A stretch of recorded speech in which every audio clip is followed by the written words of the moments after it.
তেজপুৰত দ খালত সোমাই মৃত্যু দুটি কন্যা শিশুৰ, আন এটি শিশু জীৱন্তে উদ্ধাৰ। মৃত শিশু দুটি 11 বছৰীয়া আয়সা খাতুন আৰু 10 বছৰীয়া আৰিফা খাতুন। আয়সাৰ ভগ্নী 8 বছৰীয়া চাহিদা খাতুনক জীৱন্তে উদ্ধাৰ। স্থানীয় লোকৰ তৎপৰতাত তিনিওটি শিশুকে উদ্ধাৰ কৰি তেজপুৰ কনকলতা অসামৰিক চিকিৎসালয়লৈ অনা হয়। জীৱন্তে উদ্ধাৰ কৰা শিশুটিক উন্নত চিকিৎসাৰ বাবে তেজপুৰ মেডিকেল কলেজ হাস্পতাললৈ প্ৰেৰণ কৰা হৈছে। কাৰ ছোৱালী হয় কাৰ নহয় এইটো আমি ক'ব নোৱাৰোঁ। এইটো ৰাইজে সব মিলাই মানে উদ্ধাৰ কৰিলে ইয়াত কৰিছে এইটো মাজত কৰিছে পাছত ৰাইজে উদ্ধাৰ কৰিলে স্কুলৰ পৰা আহিছে আহি কাপোৰ চাপোৰ খুলি আহি আছিলে তেতিয়া নদী চাটি আহি আছে তেতিয়া পৰি গৈছে গাঁতাৰ ভিতৰত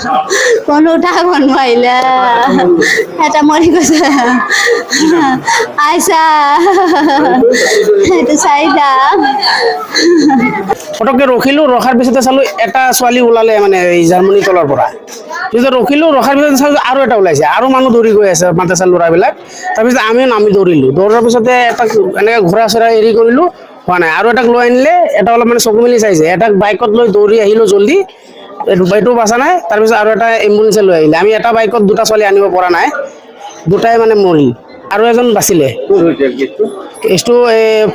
মৰাবলী যোনটো মাদ্ৰাছা আছে মাদ্ৰাছাৰ পিছফালে